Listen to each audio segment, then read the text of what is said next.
Thanks for listening to the Duval Rundown, brought to you by Injury Care Centers. Your path to recovery starts here. Now here's your host, Gus Logue. Good morning. Welcome to episode 29 of Duval Rundown. My name is Gus Logue. I'm joined, as I am every Thursday, by Mia O'Brien, the co-host of Helmets and Heels, which you can find on 1010XL from noon to 2 each weekday, except for some Thursdays, but sometimes it's all over the place. Anyway, we're going to start the show, as we do every time, with some Jaguars trivia. The Jaguars will face Cam Robinson on Sunday after trading him to the Vikings last week.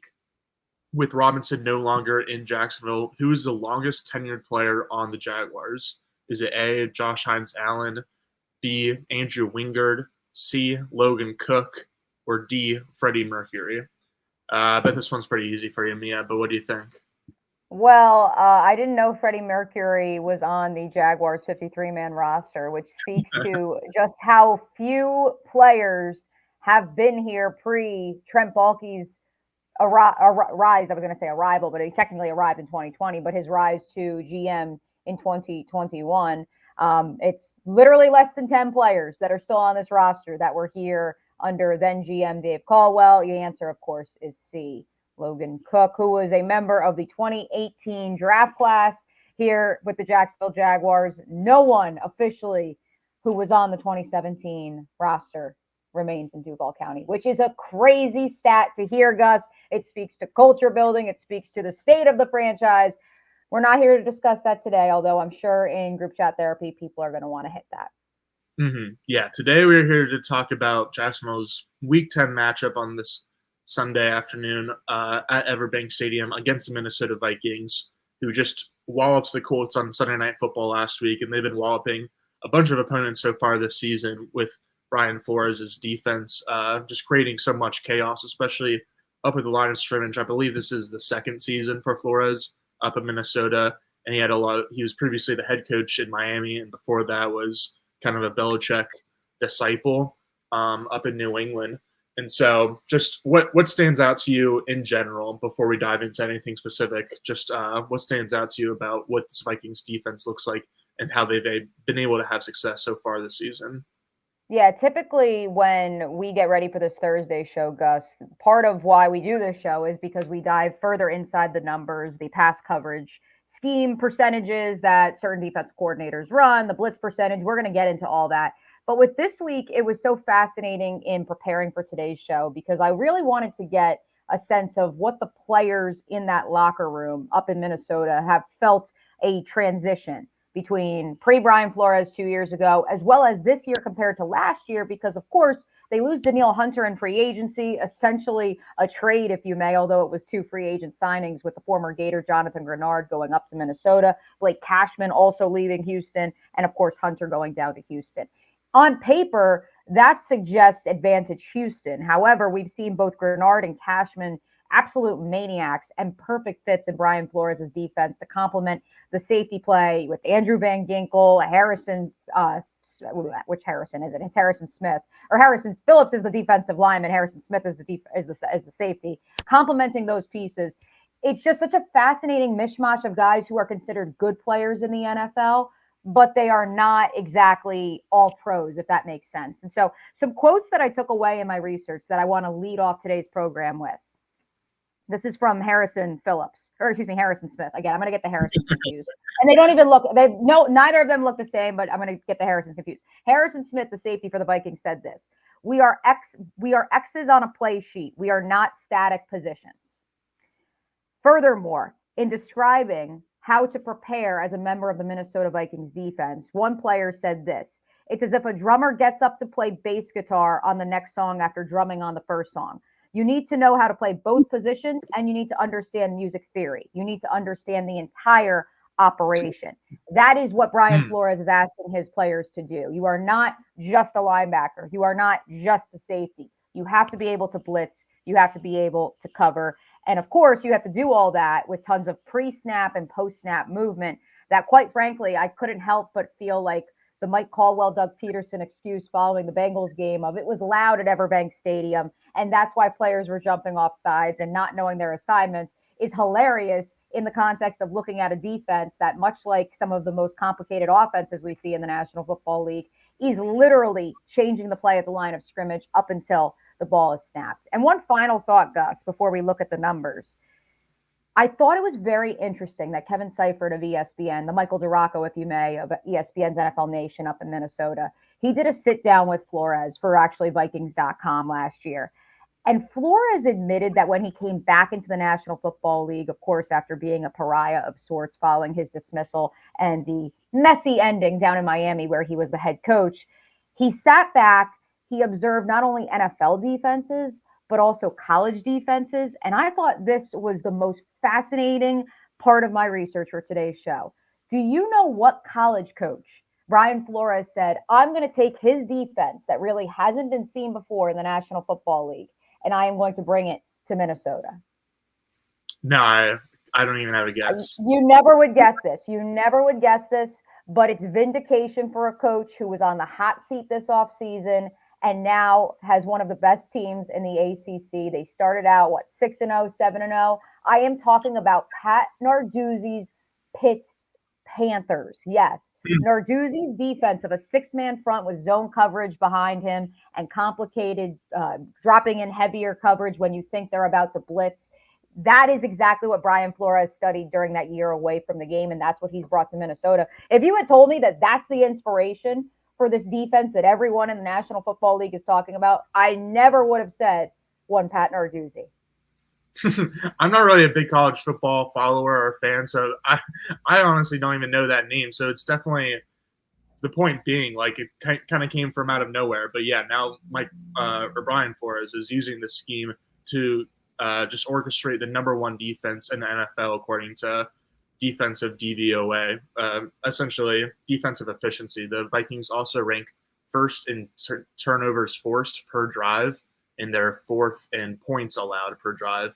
And so this is an amazing defense. But one split that I found interesting is that this year against the Niners, Packers, Lions, and Rams, the Vikings have allowed 14 touchdowns.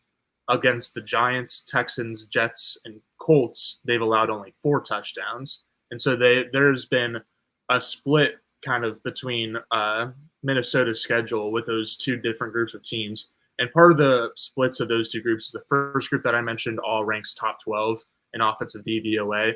And the second group all ranks between 18th and 23rd. So they're a little bit below average. But the bigger difference, or the more common theme, is that the first 4 teams I mentioned, again, the Niners, Packers, Lions, and Rams, are all among the highest, are all offenses that use motion at among the highest rates in the league, which I think is really important against this Vikings defense because, as you're just describing, Minnesota has a bunch of bodies up the line of scrimmage, and they always have bodies flying around pre-snap and post-snap so that the quote-unquote picture is always changing, and the quarterback never has a good understanding of what coverage he's going to get until he's actually looking at it a second or two after the snap. It's really not a lot of pre-snap indicators or help you can get pre-snap. One thing you can get pre-snap is the use of motion, whether it's helping a receiver get a free release off the line of scrimmage, or whether it's creating a blocking angle for a tight end, or if it's getting a coverage indicator for the quarterback, or if it's simply just to draw a defender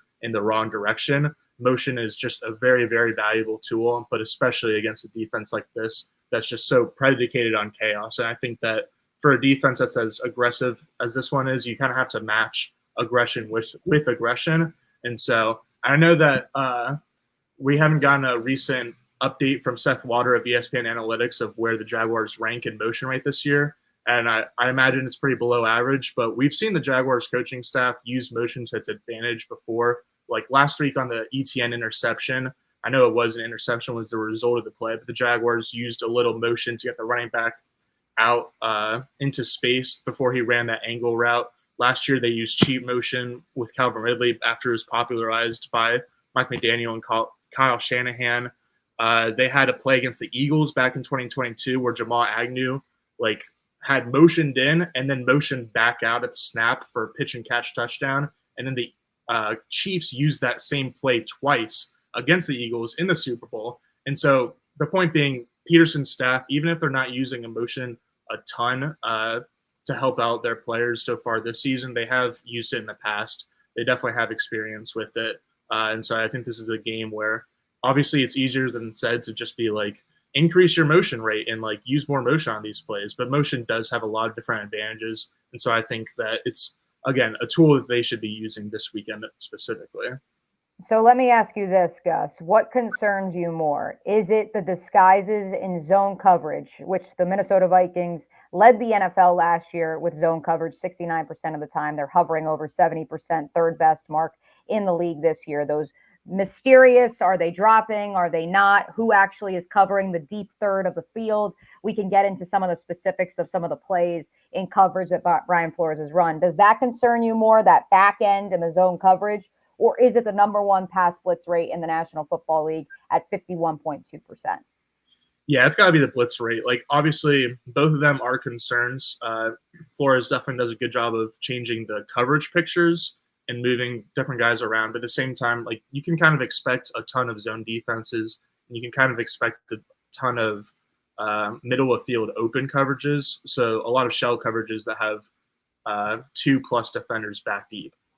Their cornerbacks are playing well this season, but they don't really necessarily ask the cornerbacks to like travel all the way down the field. They're playing a lot of cover 2 that lets those corners just kind of like sit there in the flat and take away the nothing cheap, as Ryan Nielsen might say.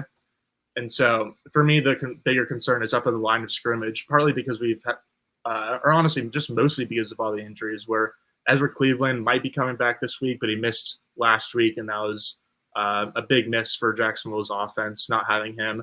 Walker Little has slowly improved a little bit, but he got blown up in one of the first plays of last week's game against the Eagles. And then Brandon Sheriff, I feel like, has been a little bit nicked up since he arrived in Jacksonville. I think Mitch Morse, he got in concussion protocol last week, right? So yeah, before he entered the game again. Yeah, he cleared the initial concussion protocol, so he did come back into the game. Yeah, so arguably more important than individual talent for the offensive line is just their cohesiveness, especially against a unit like this that they're going to go against, where their Flores' defense leads the league in blitz rate, but they also rank number 1 in amount of 3-man pressures on 3rd and 4th down. So they're either sending everybody or nobody, and you need that chemistry and continuity on the offensive line to be able to help just pick up a bunch of stunts and blitzes and different things. And then same with Trevor Lawrence, where generally speaking, I definitely have faith in Trevor to kind of like pick up those blitzes and like be more right on average than wrong about picking up protections and knowing where his hot read is and what to do with the ball after the blitz comes. But he was also nicked up in the game against the Eagles, which I didn't notice at all. Even after like I went back and watched the film, there wasn't a point in time where I was like, oh yeah, it seems like he's definitely suffering from an injury right now. But I don't know. It's been the big talking point in Jacksonville so far this week. And so I would assume that he's going to suit up. But even if he does suit up, it seems like he's not 100%. So, yeah, all that pressure and the various looks from the front specifically was what worries me most. Yeah, I think when it comes to understanding the blitz schemes that Brian Flores runs, I think it's important to note, because those 2 safeties get a ton of love in Minnesota, because, yes, he certainly loves to drop them into the box and disguise the idea of they're either going to be there in run support or they will be the one with a open lane to the passer. The Minnesota Vikings are actually 31st in slot corner blitzes this year at 7.9%, which is a bit surprising considering how much last year Brian Flores rushed Josh Metellus. He was perhaps, I think it was top 10 in designated blitzes, him and Smith last year. I told you I get the Harrisons confused. Him and Smith ranked in the top 10 across the National Football League in designed blitzes last year.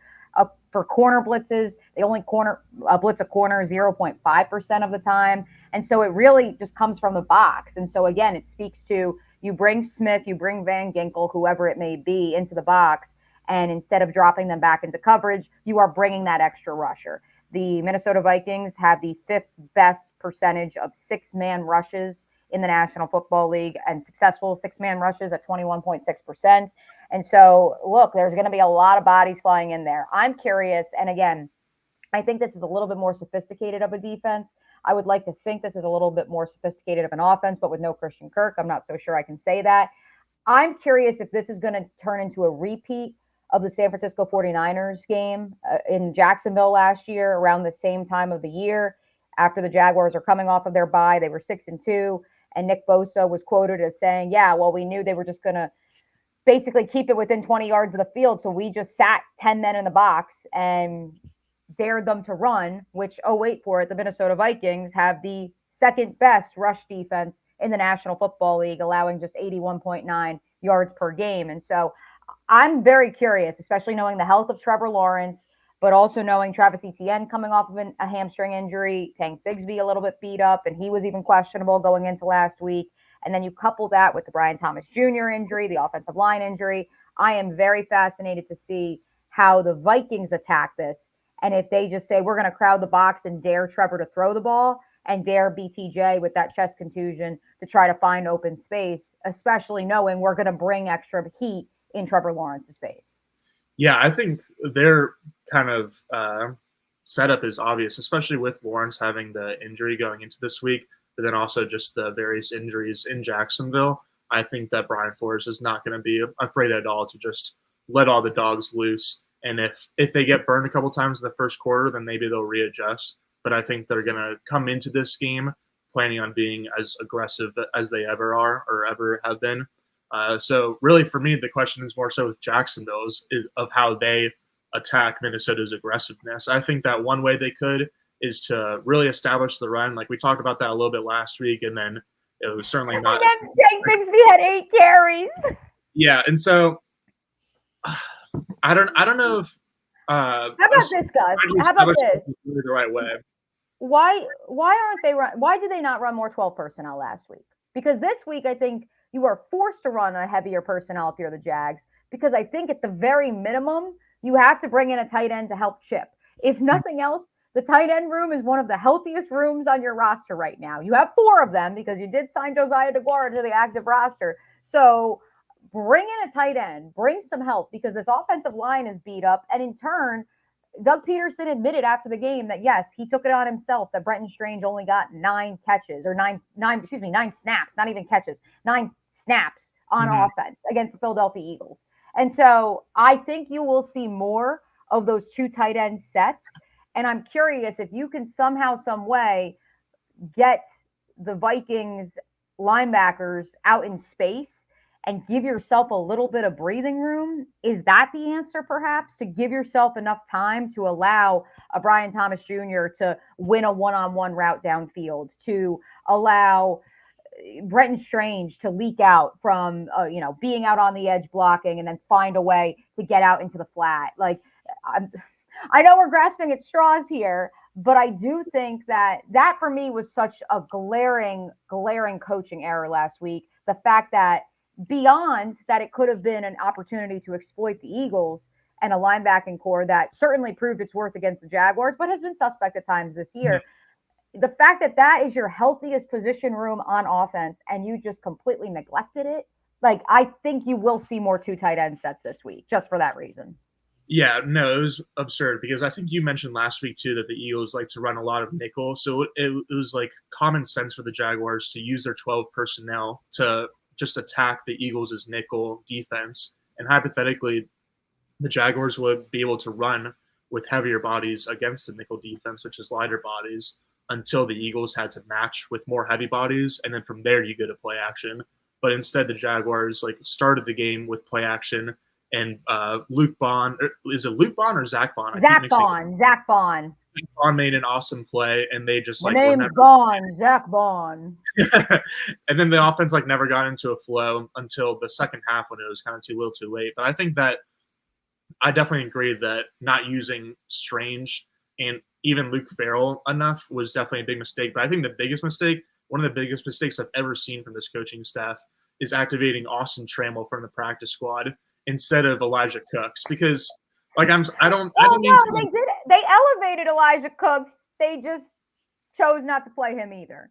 Okay, so playing Austin Trammell over Elijah Cooks was just outrageously bad because you have Parker Washington, who you drafted to be a potential long-term Christian Kirk replacement, and now that Christian Kirk goes out, instead of putting Parker Washington into that spot, you put former undrafted receiver from the practice squad, Austin Trammell, there. to run those high leverage routes that require a lot of chemistry with the receiver. We saw him get like just pushed off the line of scrimmage by Cooper DeJean multiple times, and just obviously the first NFL snap of his career was a botched fumble. But like what's worse than that is that, okay, Trammell is like sub 6 foot, so sure you want him in a slot role, but then by putting Trammell there, you're putting Parker Washington in an outside boundary role where you're asking him to win like one-on-one on the perimeter against Quinion Mitchell, which is just completely unreasonable. And so like you're losing value by having either Austin Trammell or Elijah Cooks out there because they're gonna just be basically a body. So I would have much rather had Elijah Cooks out there as just a body on the perimeter to run those like more just like low percentage, almost like sacrificial route type plays, and then like leave the high leverage stuff for Parker Washington to just eat. And so, yeah, long story short, the personnel usage for Jacksonville last week was just atrocious. And so we'll see if it improves all this week. But I am curious to see if they try to lean more on the run or more on the pass, because I think that hypothetically you can lean on power runs and just kind of run a lot of duo and run a lot of stuff just right at the gut to try to kind of take advantage of the fact that Minnesota's defenders are running all over the place and they might be not necessarily like in the right gaps right at the time of the snap. And so if you just try to run down their throat, you might have some success with that. And then the other way is, as I was saying earlier, just like match aggression with aggression and take downfield shots. I think this is going to be an important game for Gabe Davis to potentially suit up, partly so that freaking Austin Trammell doesn't have to see the field anymore, but also because like talked before about how Davis can activate the middle of the field, which is an area that honestly Lawrence doesn't seem to love throwing. But if he actually has a trustworthy target like Davis, then that'll go a long way. And so I think this is eventually going to have to be a big Gabe Davis / Brian Thomas Jr. day for the Jaguars to have any chance at winning or putting up more than 20 points. But here's the thing. There's a couple things I want to know. The middle of the field stuff, though, since you just brought that up, let's start there, Gus. In 2022, and yes, this was when Christian Kirk was healthy and when Zay Jones was on this roster, Trevor Lawrence had no problem going to the middle of the field to Evan Ingram and to Christian Kirk. If you go back in film study and you look back at his time at Clemson, almost all of his middle of the field targets were to tight ends downfield 15 yards or more. You can go back and if you want to Google it. When I was at First Coast News and Denny Thompson and I did a deep dive, we called it the Denny's QB camp back in the day. Like we went back because he called me a couple weeks ago and he said, do you still have that tape? And I said, yeah, it's on YouTube. And we identified and we actually said, oh, wow, when he goes to the middle of the field and he has success, it's with a tight end up the seam. And so again, I go back to the 12 personnel conversation. And if that is your healthiest personnel group, and it will allow you to attack the middle of the field, and it will allow for Austin Trammell to not be the featured player in the offense, because wait for it, if you go 12 personnel, Gus, now you're bringing Evan Ingram into the slot, or you can even try Brenton Strange in the slot. I think, he's proved a lot of doubters, including Gus, wrong this year. So like, that's the part of it that, yes, at that juncture, it's coaching. Certainly the quarterback being able to hit these receivers across all quadrants of the field is certainly a question that we can discuss at another time. But for me, if Brian Flores is going to be playing chess, you need to play chess too. No checkers, Press Taylor. You need to match sophistication with sophistication of your own. Don't try to counter it. Simply don't just run your game plan, but note, okay, they're going to have motion. Then we've got to have motion. And we have to identify those mismatches on the perimeter, i.e., if you're going to throw a slot fade, maybe don't throw it to the backup running back. Maybe try to throw it to Elijah Cooks if you're going to elevate him because he's 6'6", and I don't know, would have a nice extra 5 inches on Kobe Dean if he had been the player who was trying to catch that touchdown with 1:37 to go against Philadelphia Eagles. Well, that route was just doomed from the start because they had Dearness do the shift that I was actually talking about on the ETN interception too, where basically Dearness is in the backfield and he just shifts to the left of Lawrence so that he can get upfield quicker. But like that's not really for the ETN interception. That's a good play to use the motion on because you're getting the running back out quicker. But for this Dearness interception play, like you don't necessarily want him to get out super quickly. Like you want the linebacker to come up and think that he's guarding the flat, and then the running back to run around him for the wheel. Like the Eagles threw a wheel route to Saquon Barkley for a touchdown in the first quarter. It certainly wasn't the exact same play, but like it was just so much better designed because you didn't have the dumb motion. Saquon actually like got up to the linebacker before breaking, and he actually like got up and around the linebacker and finished his route. Whereas Dearness, again, his route was kind of doomed from the start because of the motion, which didn't help and kind of helped give the linebacker the tell. Then Dearness basically broke off his route like at the line of scrimmage and just like assumed the target was coming his way, so he just didn't finish the route. And so like there's a lot of different examples on film. Another one is that like Parker Washington, the one that we all saw where he jumped too early and couldn't bring it in with one hand. It's like that's a China concept where the two outside receivers are holding down the two defenders over them,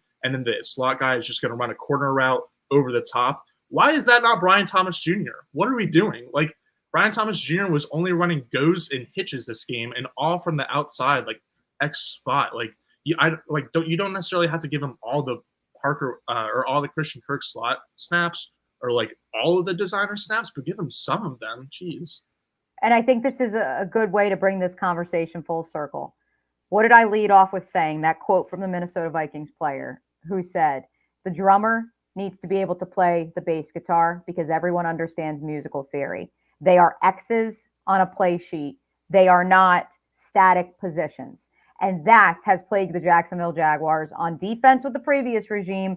They've certainly tried to get away from that with the current defense, but it has not exactly worked out to perfection. The rotation of hockey shifts, I think, plays a part in that. But on offense, you're once again falling into this trap of, well, he's a slot receiver, so he plays here. The exception to that, as you noted, is they'll flex Parker Washington out, but then they will put him in positions and have him run routes that are not his forte. I would like to see the Jacksonville Jaguars encountering the Minnesota Vikings this week and moving forward for as long as this regime is here. I want to see them identify, okay, what is the best route that Brian Thomas Jr. runs? We are just going to keep running that until the cows come home, until the defense has an answer to it.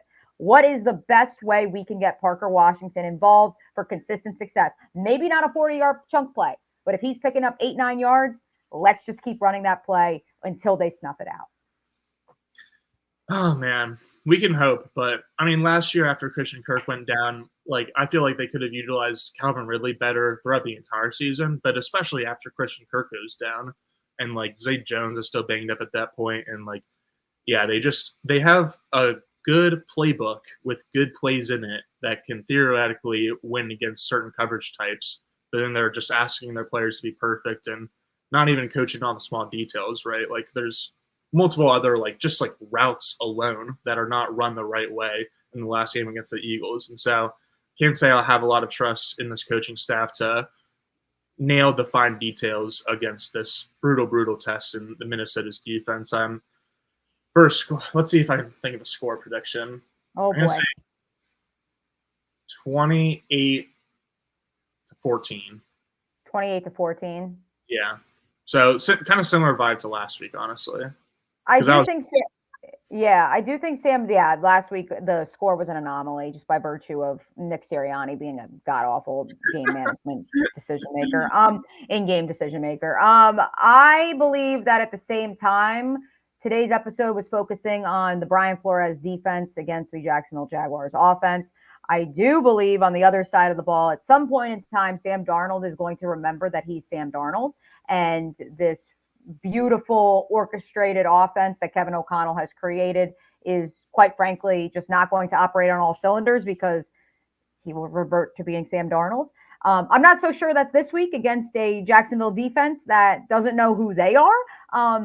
But at the same time, I could see a miscue or two. The Vikings right now are number 9 in turnover differential, despite being the number 1 team in the National Football League in interceptions with 13. I do think whether it's Trevor or whoever's playing quarterback, we will see a Jaguars quarterback get picked off on Sunday. You can take that minus money on my bookie right now. I don't even know if it's up there, but I'm going to say it is. But at the same time, I do think the Jags could also turn the ball over because the fact that the Vikings are number 9, that just speaks to some of the miscues. And we saw it on Sunday Night Football against the Indianapolis Colts, some of the miscues on offense that they've had, despite the fact that they were such an efficient offense the first few weeks of the season. So I will go, let's go some more scoregami. I'm going to go 26-18 How does that sound, Gus? That sounds gnarly, but just very gnarly. scorigami, very scorigami. And I don't think that'll be because Kevin O'Connell will go for 2 or there'll be a miss. Actually, there might be a missed extra point because Will Reichard's on IR. So yeah, 26-18 Vikings. Yeah, Will Reichard tanked my fantasy team last week. That was brutal, but should have drafted Little Cam, baby. Somebody please free Little Cam, free Cam Little, best rookie kicker. But because he's on this team, we're not talking about him. It'll be interesting to see just how Sam Darnold does, because I assume against this Jaguars defense, as you were just saying, he's going to have a lot of success. But the last time he played in Jacksonville was the game after his Seeing Ghosts game when the Jags played the Ghostbusters theme song in the stadium. So I'm honestly rooting for them to do that again. Bring it back. Just see if he can spark a little PTSD or something from when he had to go against Bill Belichick in that division. That's the good juju. Let's manifest. And maybe those white helmets. Hey, the Jaguars, one of their 2 wins so far this season came in the alternate throwback jerseys. Maybe the white helmets will be a reason that they are able to pull the upset on Sunday. Yeah, we shall see. I don't know about that one, but the white helmets will be cool to see. First white helmets in history. So the first is always a good one. But everyone, that was Mia O'Brien. Thanks, Mia, for joining as she does every Thursday. We will be back on Sunday after the game, so around 4 or 5-ish, to break down what we saw from Jaguars versus Vikings. It'll be me, Mia, Hacker, Tommy, the comment section. It's going to be great. So we'll see you then. Until then, thank you guys for joining.